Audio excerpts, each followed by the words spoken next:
தவறான உடற்பயிற்சி. ஜிம்மில் பிரிந்த உயிர். இந்த எக்ஸசைஸ் மட்டும் செய்யாதீங்க.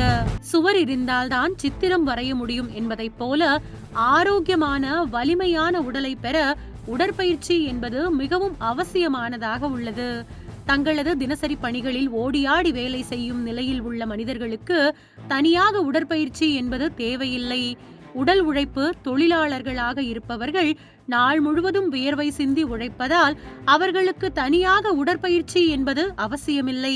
அவர்களது உழைப்பே அவர்களது உடலுக்கு தேவையான ஆரோக்கியத்தை தந்துவிடுகின்றது.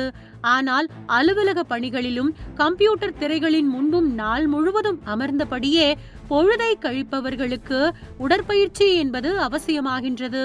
தினமும் 20 நிமிடம் நடக்க கூட நேரம் ஒதுக்க முடியாத நிலையில் உள்ள பலரும் அவ்வப்போது உடற்பயிற்சி கூடங்களுக்கு செல்வது மிக அவசியமாகின்றது. குறிப்பாக உடல் பருமன், எடை அதிகமாக உள்ளவர்கள் உடற்பயிற்சி செய்வது நல்ல பலன்களை ஏற்படுத்துகின்றது. உடற்பயிற்சி கூடங்களின் பாதுகாப்பு மீதான விழிப்புணர்வு அதிகரித்துள்ள இந்த வேளையில் பிரேசிலின் ஒலிண்டாவில் நடந்த இந்த விபத்து பெரும் அதிர்ச்சியையும் மக்கள் மத்தியில் அதீத கவனத்தையும் பெற்று வருகின்றது. உடற்பயிற்சியின் போது காட்டப்படும் சிறிய அலட்சியம் கூட பெரிய ஆபத்தில் முடிந்துவிடும் என்பதை கொடுமையான இந்த சம்பவம் எச்சரிக்கின்றது. ஒலிண்டா நகரில் உள்ள ஒரு ஜிம்மில் டொனால்ட் மாண்டினீக்ரோ என்பவர் உடற்பயிற்சி செய்து கொண்டிருந்தார். அவருக்கு வயது 55. உடற்பயிற்சியில் இருந்த போது அவர் மீது பார்பெல் தவறி விழுந்ததில் அவர் பரிதாபமாக உயிரிழந்தார். அதிக பாரத்தை சமநிலையில் வைத்து உயர்த்தி கொண்டிருந்த போது அது திடீரென அவரது கைகளில் இருந்து நழுவி அவரது மார்பின் மீது விழுந்தது. இந்த சம்பவம் அங்கு பொருத்தப்பட்டிருந்த பாதுகாப்பு கண்காணிப்பு கேமராவில் பதிவாகியுள்ளது.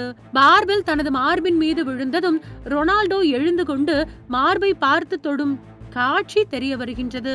அடுத்த சில வினாடிகளில் அவர் மயங்கி தரையில் விழுந்ததும் வீடியோவில் பதிவாகி உள்ளது.